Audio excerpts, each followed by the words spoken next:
K K ನ್ಯೂಸ್ಗೆ ಸ್ವಾಗತ. ನಾನು ರೇವಣ್ಣ. 34 ಶಾಸಕರಿಗೆ ನಿಗಮ ಮಂಡಳಿಯ ಒಂದು ಅಧ್ಯಕ್ಷಗಿರಿ ಸ್ಥಾನ ಸಿಕ್ಕಿದೆ. ಇದರಲ್ಲಿ ಪ್ರಮುಖವಾಗಿ ಸಿದ್ದರಾಮಯ್ಯನವರ ಒಂದು ಕೈ ಮೇಲಾಗಿದೆ, ತಮಗೆಲ್ಲ ಗೊತ್ತಿದೆ. ಜೊತೆಗೆ ಇಲ್ಲಿ ಕಾರ್ಯಕರ್ತರ ಪಟ್ಟಿ ಶೀಘ್ರದಲ್ಲೇ ಬಿಡುಗಡೆಯಾಗುತ್ತೆ ಅಂತ ಒಂದು ಉನ್ನತ ಮೂಲಗಳಿಂದ ಮಾಹಿತಿ ಬಂದಿದೆ. ಮತ್ತು ಇಲ್ಲಿ ವಿಶೇಷವಾಗಿ ಸಿದ್ದರಾಮಯ್ಯನವರ ಆಪ್ತರಿಗೆ ಅತಿ ಹೆಚ್ಚಿನ ಒಂದು ನಿಗಮ ಮಂಡಳಿಯ ಸ್ಥಾನ ದೊರಕಿದೆ. ಒಟ್ಟಾರೆಯಾಗಿ 34 ಶಾಸಕರಿಗೆ ಈ ನಿಗಮ ಭಾಗ್ಯವನ್ನು ಕಲ್ಪಿಸಲಾಗಿದೆ. ವಿಶೇಷವಾಗಿ ಈ ಗಣರಾಜ್ಯದ ನೈಮಿತ್ಯವಾಗಿ ಇದರ ಸಂದರ್ಭದಲ್ಲಿ ಆಡಳಿತ ಪಕ್ಷದ 34 ಶಾಸಕರಿಗೆ ಈ ಒಂದು ನಿಗಮ ಮಂಡಳಿಯ ಒಂದು ಪಟ್ಟಿಯಲ್ಲಿ ಸ್ಥಾನ ಸಿಕ್ಕಿದೆ. ವಿಶೇಷವಾಗಿ ಸಚಿವ ಆಕಾಂಕ್ಷಿಗಳಿಂದ ಅಸಮಾಧಾನ ಕೂಡ ಉಂಟಾಗಿದೆ. ಏಕೆಂತಂದರೆ ಸಚಿವ ಆಕಾಂಕ್ಷಿಗಳು ಈ ಒಂದು ನಿಗಮ ಮಂಡಳಿಗೆ ಅಧ್ಯಕ್ಷಗಿರಿ ಕೊಟ್ಟಿರೋದ್ರಿಂದ ಅವರಿಗೆ ಮುಂದೆ ಬರುವಂಥ ಸ್ಥಾನಮಾನಗಳಲ್ಲಿ ಸಚಿವ ಸ್ಥಾನ ಕೊಡಲಿಕ್ಕೆ ಅವರಿಗೆ ಹಿನ್ನಡೆಯಾಗುತ್ತೆ ಅನ್ನೋ ಒಂದು ಉದ್ದೇಶದಿಂದ ಅಸಮಾಧಾನ ವ್ಯಕ್ತಪಡಿಸಿದ್ದಾರೆ. ಇದರಲ್ಲಿ ಪ್ರಮುಖವಾಗಿ ಅನೇಕರಿಗೆ ಈ ಒಂದು ನಿಗಮ ಮಂಡಳಿಯ ಸ್ಥಾನ ಕೊಟ್ಟಿರಲಾಗಿದೆ.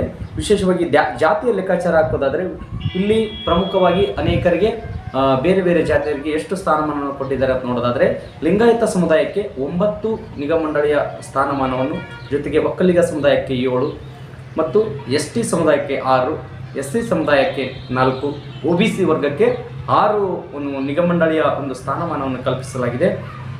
ಪಟ್ಟಿಯಲ್ಲಿ 4 ಈ ಹಿಂದಿನ ಅವಧಿಯಲ್ಲಿ ಸಚಿವರಾಗಿದ್ದಂಥವ್ರು ಅಂಥವ್ರಿಗೆ ಈ ಒಂದು ಸ್ಥಾನಮಾನ ಕೊಡಲಾಗಿದೆ.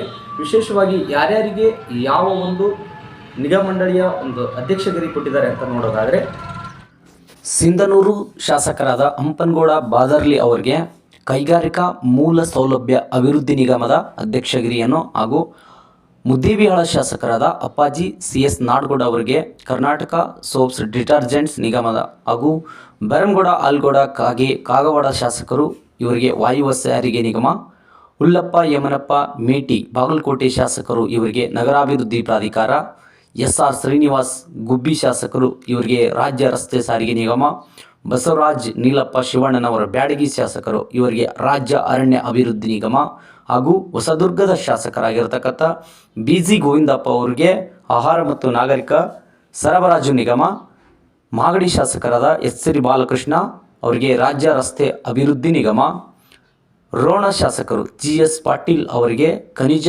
ಅಭಿವೃದ್ಧಿ ನಿಗಮ, ಶಾಂತಿನಗರ ಶಾಸಕರಾದ NA ಯಾರೀಸ್ ಅವರಿಗೆ ಬೆಂಗಳೂರು ಅಭಿವೃದ್ಧಿ ಪ್ರಾಧಿಕಾರ, ಬೈಲವಂಗಲದ ಶಾಸಕರಾದ ಕೌಜಲಗಿ ಮಹಾಂತೇಶ್ವಾನಂದ್ ಅವರಿಗೆ ರಾಜ್ಯ ಹಣಕಾಸು ಸಂಸ್ಥೆ ನಿಗಮ, ಚಾಮರಾಜನಗರದ ಶಾಸಕರಾದ C ಪುಟ್ಟರಂಗ ಶೆಟ್ಟಿ ಅವರಿಗೆ ಮೈಸೂರು ಸೇಲ್ಸ್ ಇಂಟರ್ನ್ಯಾಷನಲ್ ಲಿಮಿಟೆಡ್ ಇದನ್ನು ಹಾಗೂ ಬಿಳಗಿ ಶಾಸಕರಾದ GT ಪಾಟೀಲ್ ಅವರಿಗೆ ಅಟ್ಟಿ ಚಿನ್ನದ ಗಣಿ ನಿಯಮಿತ ಇದರ ಒಂದು ಅಧ್ಯಕ್ಷಗಿರಿಯನ್ನು ಹಾಗೂ ಶೋರಾಪುರ ಮತಕ್ಷೇತ್ರದ ಶಾಸಕರಾದಂಥ ರಾಜಾ ವೆಂಕಟಪ್ಪ ನಾಯಕ್ ಅವರಿಗೆ ರಾಜ್ಯ ಉಗ್ರಾಣ ನಿಗಮದ ಅಧ್ಯಕ್ಷಗಿರಿಯನ್ನು, ಭದ್ರಾವತಿಯ ಶಾಸಕರಾದ BK ಸಂಗಮೇಶ್ ಅವರಿಗೆ ಗ್ರಾಮೀಣ ಮೂಲಭೂತ ಸೌಕರ್ಯಗಳ ಅಭಿವೃದ್ಧಿ ನಿಗಮ, ಅರಸೀಕೆರೆ ಶಾಸಕ KM ಶಿವಲಿಂಗೇಗೌಡ ಅವರಿಗೆ ಕರ್ನಾಟಕ ಗೃಹ ಮಂಡಳಿ, ಹುಬ್ಳಿ ಧಾರವಾಡ ಪೂರ್ವದ ಶಾಸಕರಾಗಿರ್ತಕ್ಕಂಥ ಅಬ್ಬಯ್ಯ ಪ್ರಸಾದ್ ಅವರಿಗೆ ಕೊಳಚೆ ಅಭಿವೃದ್ಧಿ ಮಂಡಳಿ, ಸಾಗರ ಶಾಸಕ BK ಗೋಪಾಲಕೃಷ್ಣ ಅವರಿಗೆ ರಾಜ್ಯ ಅರಣ್ಯ ಕೈಗಾರಿಕಾ ನಿಗಮ, ಬಂಗಾರಪೇಟೆ ಶಾಸಕರಾದ SN ನಾರಾಯಣಸ್ವಾಮಿ ಅವರಿಗೆ ನಗರ ಮೂಲಸೌಕರ್ಯ ಅಭಿವೃದ್ಧಿ ಮತ್ತು ಹಣಕಾಸು ನಿಯಮಿತ, ಚಳ್ಳಕೆರೆ ಶಾಸಕ T ರಘುಮೂರ್ತಿ ಅವರಿಗೆ ರಾಜ್ಯ ಸಣ್ಣ ಕೈಗಾರಿಕೆಗಳ ಅಭಿವೃದ್ಧಿ ನಿಗಮ, ಶ್ರೀರಂಗಪಟ್ಟಣ ಶಾಸಕ AB ರಮೇಶ್ ಬಂಡಿಗೌಡ ಅವರಿಗೆ ಚಾಮುಂಡೇಶ್ವರಿ ವಿದ್ಯುತ್ ಸರಬರಾಜು ನಿಗಮ, ಬೆಂಗಳೂರು ಮಹಾನಗರ ಸಾರಿಗೆ ಇದನ್ನು ಆನೇಕಲ್ನ ಶಾಸಕರಾಗಿರ್ತಕ್ಕಂಥ B ಶಿವಣ್ಣ ಅವರಿಗೆ, ಬಾಗೇಪಲ್ಲಿ ಶಾಸಕ SN ಸುಬ್ಬಾರೆಡ್ಡಿ ಅವರಿಗೆ ರಾಜ್ಯ ಬೀಜ ನಿಗಮ ನಿಯಮಿತ ಹಾಗೂ ಧಾರವಾಡ ಶಾಸಕ ವಿನಯ್ ಕುಲಕರ್ಣಿ ಅವರಿಗೆ ನಗರ ನೀರು ಸರಬರಾಜು ಮತ್ತು ಒಳಚರಂಡಿ ಮಂಡಳಿ, ಹೆಗ್ಗಡದೇವನಕೋಟೆ ಶಾಸಕ ಅನಿಲ್ ಚಿಕ್ಮಾದ್ ಅವರಿಗೆ ಜಂಗಲ್ ಲಾಡ್ಜಸ್ ಅದನ್ನು, ರಾಯಚೂರು ಗ್ರಾಮೀಣ ಶಾಸಕ ಬಸವನಗೌಡ ದದ್ದಲ್ ಅವರಿಗೆ ಪರಿಶಿಷ್ಟ ಪಂಗಡಗಳ ಅಭಿವೃದ್ಧಿ ನಿಗಮ, ಇದು ಇತ್ತೀಚೆಗೆ ಸ್ಥಾಪನೆಯಾಗಿದೆ.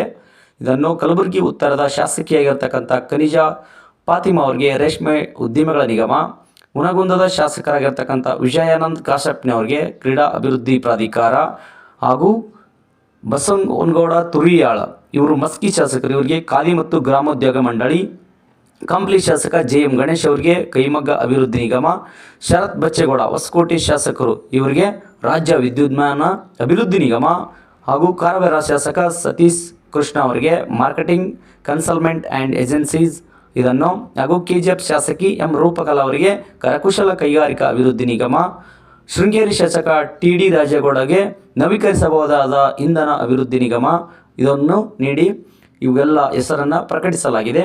ಇನ್ನು ಕೆಲವೇ ದಿನಗಳಲ್ಲಿ ಕಾರ್ಯಕರ್ತರಿಗೆ ಕೂಡ ನಿಗಮ ಮಂಡಳಿಯನ್ನು ಕೊಡುವಂಥ ಒಂದು ಬೇಡಿಕೆ ಇದೆ. ಮುಂದೆ ಏನಾಗುತ್ತೆ ನೋಡೋಣ. ಒಟ್ಟಾರೆಯಾಗಿ ಸಿದ್ದರಾಮಯ್ಯನವರ ಬಣ ಇಲ್ಲಿ ಮೇಲುಗೈ ಸಾಧಿಸಿದೆ ಅಂತಲೇ ಹೇಳ್ಬೋದು. ಏಕೆಂತಂದರೆ ಈ 34 ಶಾಸಕರಲ್ಲಿ ಅತಿ ಹೆಚ್ಚು ಸಿದ್ದರಾಮಯ್ಯನವರ ಬೆಂಬಲಿಗರೇ ಅತಿ ಹೆಚ್ಚಾಗಿ ಈ ನಿಗಮ ಮಂಡಳಿಯ ಒಂದು ಸ್ಥಾನವನ್ನು ಪಡೆದುಕೊಂಡಿದ್ದಾರೆ.